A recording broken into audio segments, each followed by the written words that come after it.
L'Église catholique fait mémoire de Saint Jean-Baptiste. Plus de 300 gens auraient illustré ce nom qui signifie « Le Seigneur fait grâce ».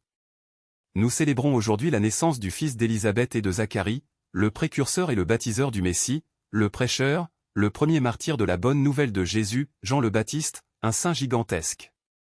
Il est l'un des très rares, avec Saint Pierre et Saint Paul, à avoir deux fêtes. En ce 24 juin nous célébrons sa naissance et le 29 août, nous célébrerons son martyre.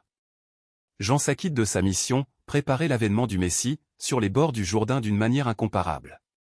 Comme l'un des plus grands prophètes de la Bible au temps de l'exil, celui qu'on nomme le deuxième Isaïe, Jean ne voulut être que la voix qui crie dans le désert, préparer le chemin du Seigneur. Jean le Baptiste et le précurseur fut la lampe qui brûle et qui éclaire, trouant les ténèbres pour annoncer le soleil levant, le Messie sauveur. Retiré très tôt dans le désert de Judée, il fut en contact, du moins pour un temps, avec les Esséniens de Qumran, au bord de la mer Morte. Puis il commence une vigoureuse prédication itinérante, il annonce avec force et même violence l'urgence de la conversion radicale pour préparer les cœurs à la venue imminente du Messie. Le Messie, Jésus. Jean, animé du souffle de l'Esprit, le nomme et le présente, voici l'agneau de Dieu qui porte et anéantit les péchés du monde. Le Messie en Jésus, Jean le manifeste si clairement que par la suite il est devenu impossible de le confondre avec les faux prophètes et les prétendus Messies qui apparaîtront. Admirable Jean. Avant même le Christ, il est son martyr, son premier témoin, sans doute dans la prison de Macéronte dominant la mer Morte, du côté de la Jordanie. Il fut mis à mort pour la même raison que Jésus, il avait faim et soif de la justice. De nos jours les feux de la Saint-Jean, même s'ils sont une survivance des fêtes païennes du solstice d'été, sont parfaitement accordés à une fête où tout parle de lumière et d'espérance. Selon la déclaration de Jésus lui-même, Jean fut le nouvel Élie. Il brûla comme une torche, capable d'incendier le monde. Saint Jean-Baptiste, priez pour nous. Évangile. Son nom est Jean. Alléluia. Alléluia.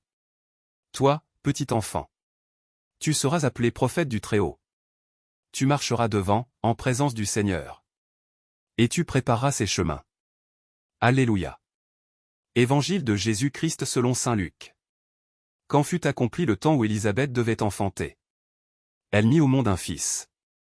Ses voisins et sa famille apprirent que le Seigneur lui avait montré la grandeur de sa miséricorde. Et il se réjouissait avec elle. Le 8e jour, ils vinrent pour la circoncision de l'enfant. Ils voulaient l'appeler Zacharie, du nom de son père. Mais sa mère prit la parole et déclara: Non, il s'appellera Jean. On lui dit: Personne dans ta famille ne porte ce nom-là.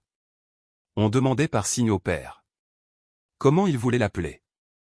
Il se fit donner une tablette sur laquelle il écrivit: Jean est son nom. Et tout le monde en fut étonné. À l'instant même, sa bouche s'ouvrit, sa langue se délia. Il parlait et il bénissait Dieu. La crainte saisit alors tous les gens du voisinage. Et, dans toute la région montagneuse de Judée, on racontait tous ces événements. Tous ceux qui les apprenaient les conservaient dans leur cœur et disaient: Que sera donc cet enfant? En effet, la main du Seigneur était avec lui. L'enfant grandissait. Et son esprit se fortifiait. Il alla vivre au désert. Jusqu'au jour où il se fit connaître à Israël. Acclamons la parole de Dieu. Louange à toi Seigneur Jésus.